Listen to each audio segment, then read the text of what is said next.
Hi everyone and welcome to a very special episode of Cafe South Asia.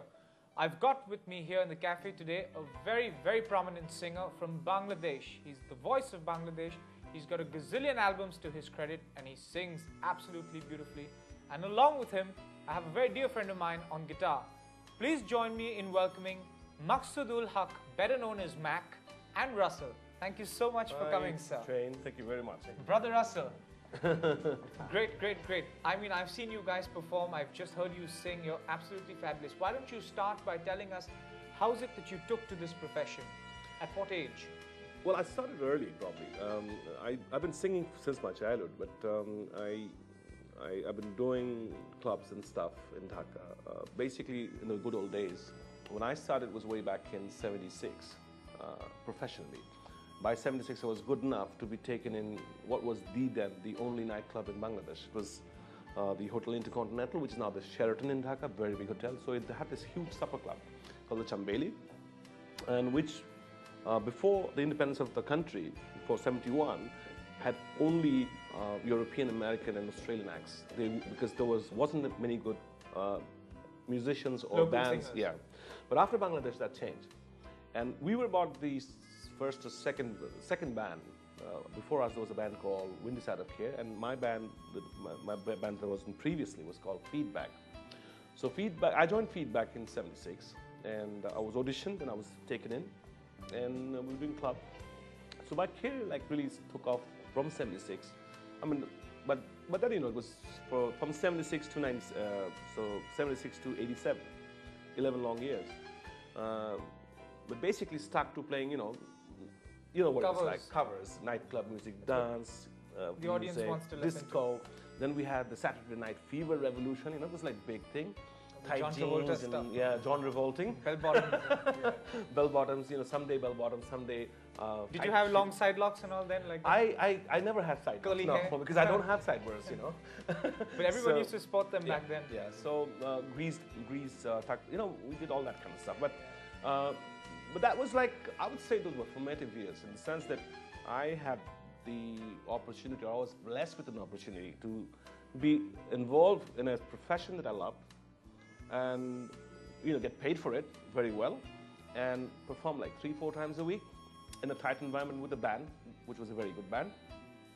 And basically all genre of music. So we used to have, from jazz to rock to blues to funk to reggae to you name it. The whole band we used to be obsessed with all new music. And the worst thing was in the good old days, you didn't have internet, so you couldn't download. So you had to wait for an uncle to send you something from London or an aunt to send you from Thank the God US. for the internet, huh? Yeah, thank God for the internet. I mean, you guys, and then even if you had the album, you couldn't figure out the lyrics. The lyrics would be confusing. With the accents. Yeah, then somebody would, so we were like ear musicians, so the band also would pick up the chords. You all did it the hard way, basically, not like how we do it. We got Well, it easy with you guys are computers. lucky, I mean, from very this lucky, generation, I mean, it's That's so why we interesting. become lazy, isn't it? We want to sit and sing, lie down and Getting sing. the technical support. Yeah. By '87, we decided to quit. And by that time, Feedback had launched its first Bengali album, self-titled album called Feedback itself. Okay. I was not present there because I really thought, even in '85, Bengali, me, singing Bengali songs, You didn't think? No, not at all. I was a big snob, let's face, arrogant snobbery. And Feedback was actually very upset because they thought that I could actually be a good Bengali singer. But the very thought that, me singing Bengali songs, because I've come from a completely Western education, went to the best schools and public schools, Notre Dame College, Dhaka University, English department. So among friends, I really used to think that, I couldn't even really talk well in Bengali. It all happened, my deceased wife, she passed away in 2004, and me, we had a long courtship of 10 years. But it was a long distance courtship. She was in Assam, in India, and I was in Bangladesh. So in those good old days, you didn't have the email, so you didn't have the cell phone, or you didn't have the SMS text and stuff. So we had to write letters, okay? And then a letter could take you 15, 20 days. Yeah, long time. So you send one letter, it comes, and this way it goes on. And then for like a month or a half, no letters from her at all. And I'm completely zapped, and I'm completely depressed, upset. And then after about a month and a half, this postman comes with 6 letters. I said, where were you? And he said, I was sick, sir. So that got me the inspiration. And really, it's if I don't get your letter, I might assume that perhaps the postman is sick, right? So this is in Bengali, the first.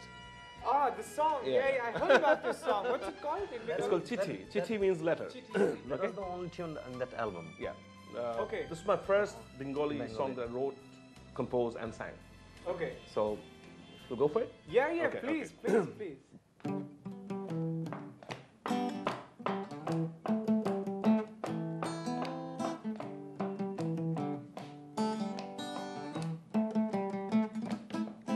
আজ তোমার চিঠি যদি না পেলাম high নাকি ভেবে নেব ডাক পিয়নের অসুখ হয়েছে আজ বেলা শেষে যদি খেলা ভাঙে হাই আমি ভেবে নেব আজ আশার মরণ হয়েছে আমি দিন শেষে যেন রাত্রিতে দেখেছি তোমারই মুখ নাকি তন্দ্রাকে আজ স্বপ্ন ভেবে কেঁদে ভাসিয়েছি আমার বুক তুমি বলেছিলে সেই সন্ধে বেলায় আমি পথ চেয়ে থাকি সেই পথ চলা যদি থেমেই গেল কি দায় মোর সর্বনাশী ও আজ জীবন জ্বালা তোর আশায় থাকায় তোর আশা যেন আজ আমি পূরণ করেছি নাকি ভালোবাসা তোর পথ চাওয়ায় এই ভালোবাসা আজ আমি বরণ করেছি ও আজ আমি বরণ করেছি ও আজ আমি বরণ করেছি That is such a sweet song. Thank you. How many